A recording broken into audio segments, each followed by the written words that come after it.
So now I'd like to invite the second speaker, Professor Tracey Wade from the School of Psychology at Flinders University. Tracey is the Dean of the School of Psychology at Flinders, and starting her Master of Clinical Psychology at the Australian National University, then a PhD at Flinders University, then a postdoctoral fellowship in the United States. What her bio doesn't tell us in a lot of detail is that she's got a very broad expertise in the care of cancer patients, even though she now focuses on many other topics. And her presentation today focuses on use of expressive writing in cancer. Tracey, over to you.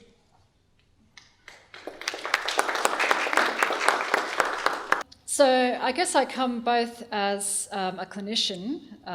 So I have trained, my first career was as a clinical psychologist, working in a number of areas, including with people with cancer in a general hospital setting. I'm also a scientist and do a lot of research. And the point of my research is to try and integrate the whole issue of what do clients find useful and what's the evidence so that we can progress that. So I'm going to talk about the scientific basis of expressive writing in cancer. So first of all, I'm going to touch on the type of impact that expressive writing is. We'll define it and have a look at its impact, and look at how it's been used in cancer and the evidence that's associated with its efficacy with psychological adjustment and resilience. I'm also going to talk about possible exceptions, and I think Marie set that up nicely to talk about the different streams of writing that exist, that no one type of writing is going to suit everyone, and that we would expect. I want to just think briefly about why it might be helpful, why it works, and to look at the different ways that we can use writing if you're not naturally an expressive person. Okay, so let's first of all define expressive writing, and let's look at how it's been just used generally. When we talk about expressive writing in the research literature, it has quite a narrow meaning, and it's defined by the person that first started researching it, who is James Pennebaker, and it's just a simple task, and it goes like this. Write about the most distressing or traumatic experience of your life with as much feeling and emotion as possible. Write continuously for 15 minutes on separate occasions. On each occasion, you can write about the same or different experiences. And sometimes it has the instructions about really letting go, exploring your deepest emotions and thoughts. So it's meant to allow people to express those most personal and deepest feelings and thoughts, to really allow themselves to do that. So normally it's just compared to another type of writing that's quite mundane. So it's describing something trivial. People have even stooped to the level of just for the next 15 minutes describe your shoes. I'm not quite sure how you spend 15 minutes doing that, but or describe how you would get home from where you are now, or talk about the last social event you attended, assuming that that wasn't the most traumatic thing that's happened in your life. So, that sort of neutral, more descriptive, but not particularly emotionally relevant event. Now, there's been so many of these studies because this type of writing has looked so promising that there's really an explosion in terms of research in this area over the last 20 or so years. So I'm not going to pull that apart for you, but there have been a number of meta-analyses. And when I talk about meta-analyses, I mean there's been so many studies done, they pull them all together and look at this overall effect. So we have Smythe, who did a study of 13 studies that had been done, and the overall effect size here is 0.23. The first 0.23 is a small but significant effect size. It means if you do writing, you're significantly better off than if you haven't done it. So it's helpful for physiological functioning, followed by psychological well-being, followed by reported health, general functioning, and what we call health behaviours, people taking care of themselves and taking care of their health. So it's interesting, out of this list, physiological functioning comes number one.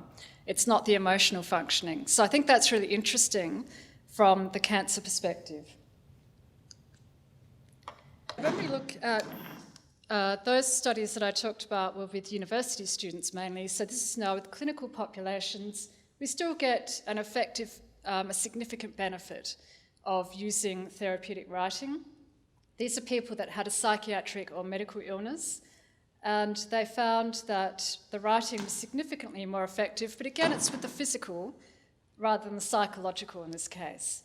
So again, it looks like it's perhaps more relevant, more useful with people with health issues.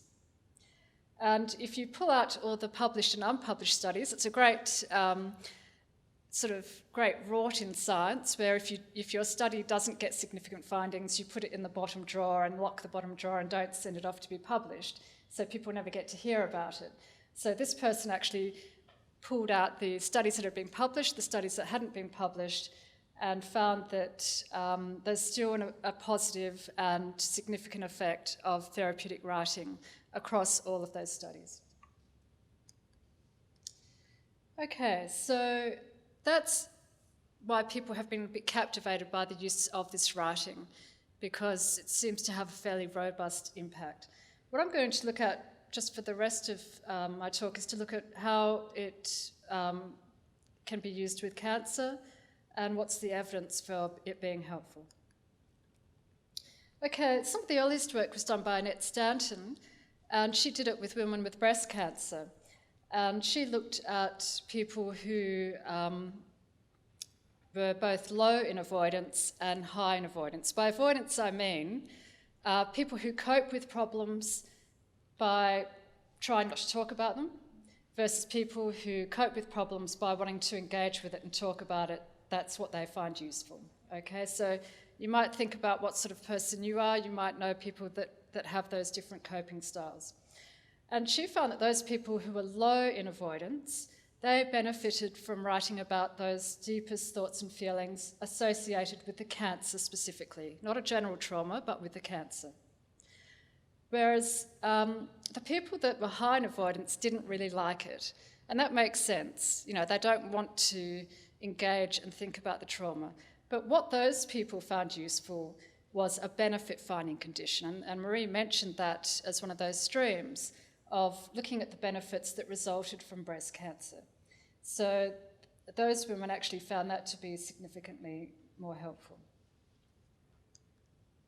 Now, I'm again not going to try to go over all the studies that have been done. I'm just picking out the more recent studies that have been done because people are starting to try and get a more sophisticated understanding of what sort of writing is best for what type of people. So we have a group here who had moderate to severe survivorship problems, and they compared 4 different conditions here. The expressive writing. They also had a peer help condition, which was helping other people prepare for transplant by sharing their own experiences along with advice and encouragement in a written narrative. So again, similar to one of the streams that Maria was talking about. There was neutral writing, write about what you're going to wear tomorrow. And there was an expressive writing and peer help combined condition. And what they found generally was that combined condition was actually the most helpful way to go. It reduced distress compared with the other types of writing, and again, importantly, it improved physical symptoms. Again, we're getting that finding about the physical, not just the psychological. This is HIV. This is looking at a group that used expressive writing, but then they were asked to write a further 10 minutes on one of these 4 different things. How have you tried to understand and make sense of your traumatic experience? Or how does your traumatic experience affect your feelings about yourself, your self-worth, your self-esteem? Or how does your traumatic experience affect your ability to solve problems, meet future challenges, or deal with day-to-day stress? Or how have you tried to understand the trauma and make sense of it? And I think you can see each of those conditions is sort of pushing the person to find some benefits, to think about the usefulness of the trauma. Where none of us want to go through trauma, if we were given the choice, we would avoid it. But there are things that come out of it that can be seen to be of benefit. And they found that basically using that style of writing resulted in significant and meaningful reductions in post-traumatic stress disorder, depression, and again the physical symptoms. But this was just for women, not the men. So I'm sorry men, that this emotional sort of writing in this case was not particularly effective. Another study using the expressive writing, and this was compared to a control group, and the people could choose to do their expressive writing about the breast cancer trauma, any self-selected trauma, or just the facts related to breast cancer. And interestingly, all of those writing conditions were significantly better in terms of quality of life than the control condition. So it doesn't necessarily need to involve emotion, but the act of writing and perhaps processing ideas is also helpful. We have a study from 2011 looking at cancer patients. They followed them up after 6 months after the writing. And in this case, they found that those who had higher levels of anxiety did not benefit in terms of reduced distress. It was the people who had lower anxiety. And that's back at baseline, back at the beginning. And I guess that makes sense. Again, if you're highly anxious at the beginning, you may not be taking in or processing the writing that you're doing. Another study, metastatic breast cancer, they suggested that the expressive writing was beneficial, but really just for those patients the women who had low levels of emotional support, and so perhaps weren't able to talk through their experiences, or those who were more recently diagnosed. Those people who had had been living with the diagnosis for longer, perhaps had done some of the work that needed to be done in order to get the benefit. Okay, so we have some possible exceptions emerging.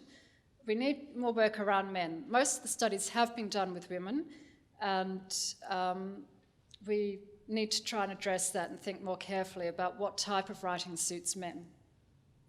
People who use avoidance more than approach coping strategies. Perhaps if distress or anxiety is too high, that needs to be dealt with first before the writing can be useful. If people have higher levels of social support, they may not receive so much benefit, and that's not a bad thing. That longer passage of time since diagnosis. I want to speculate briefly on these possible mechanisms of action, because I think because of this idea that writing works both physiologically and psychologically, it's interesting to think about that. So there's a variety of theories. The inhibition theory here is just if we inhibit the thoughts and feelings that we have about an upsetting event, it's harmful. So the simile that we sometimes use with clients is that idea of the pressure cooker. If you leave the lid on, the pressure builds up and the lid blows off and there's a huge mess in the kitchen. That's not a good thing. So expressing this, whether verbally or through writing, is a cathartic experience, and it can reduce stress, and it can actually produce, therefore, the physiological benefits in terms of, again, the impact on hormones, on stress hormones, that this can actually have a physiological benefit. There's a cognitive processing theory. Writing just helps us to make sense of what's happened, to develop a new meaning, and thus to integrate what's happened into our self-schema.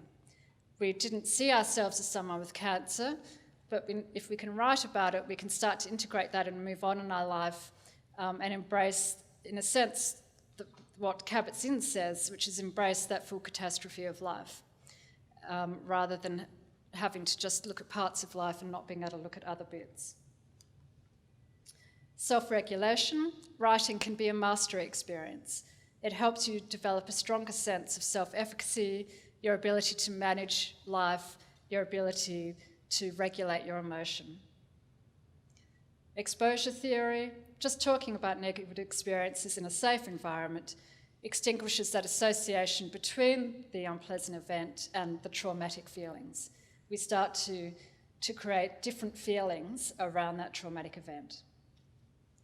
Social integration theory talks about the way that writing might actually lead people to interact more with their social networks, that by writing about it, they then feel freer to talk about it, and that can link them in with greater social support.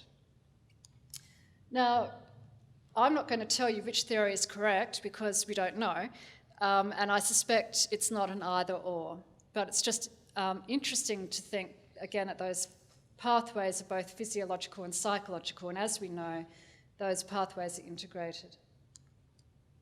I just did want to have a bit of a spotlight here on disclosure, though, in terms of what's effective. In the literature and the research literature, people can write and keep it private, or they write and they give it to someone to read. Not necessarily to discuss it with the person, but just knowing that someone else is going to read it. Okay.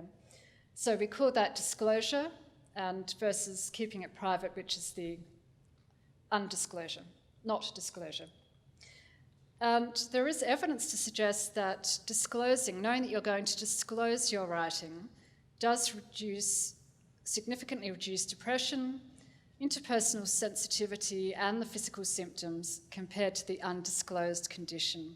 There's something about, and it's almost, it's a really just interesting process. Just writing, knowing that someone else is going to read this, may make you just think about it in a different way, it may make you write it in a different way, but it may actually contribute to that sense of connection, which we know is important to recovery.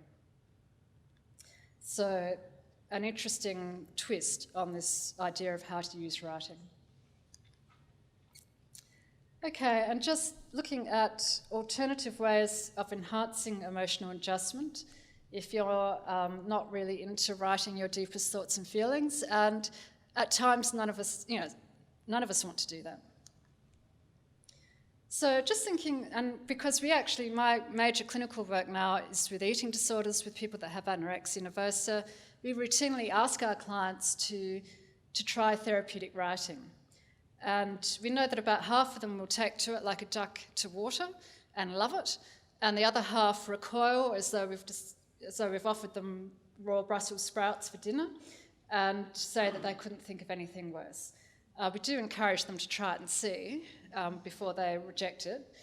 But some of the issues, the obstacles that we come across, particularly in that group, is that highly perfectionistic people will find it difficult because they're worried about their writing being judged and not being inadequate. Even if it's not going to be read, they worry about not living up to their own standards. So that is something that can be preempted, but can be an obstacle. People who have had difficulties at school and they don't like writing and they find it a bit stressful. The interesting thing here, which may make it a bit easier, is that whether you type it or write it by hand, there's no difference in the effectiveness. So you can use different types of formats. People who have had a lot of trauma or are emotionally avoidant can get very worried about being overwhelmed by emotion. And I think we all have that fear of times that something terrible is going to happen if we get too emotional. And again, it's about creating that safe environment for people. And people just may perceive the writing as extra homework, extra burden when they're already busy, they're not feeling well, and they're feeling physically compromised. And unless they're really convinced that it's helpful, they may not want to do it. Now, in terms of alternatives, these are things that we have used or have looked at. We have tried the letters to cancer as an enemy and a friend. So just sort of more of a storytelling rather than the personal expression, but it does incorporate that benefit finding again. So the bad things about the cancer, but also the things that, the worthwhile things that it's brought into life. And you can make it quite dramatic in terms of the writing style. Just writing about the facts related to cancer, we can see that that's also helpful in some way in terms of processing. You can focus the writing more in terms of helping people develop better trauma appraisals, problem solving, self-worth. So focusing on a very specific end product or adding that peer help component.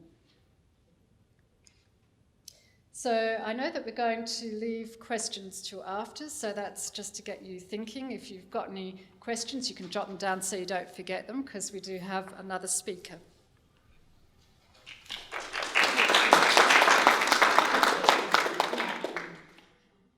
Thank you very much.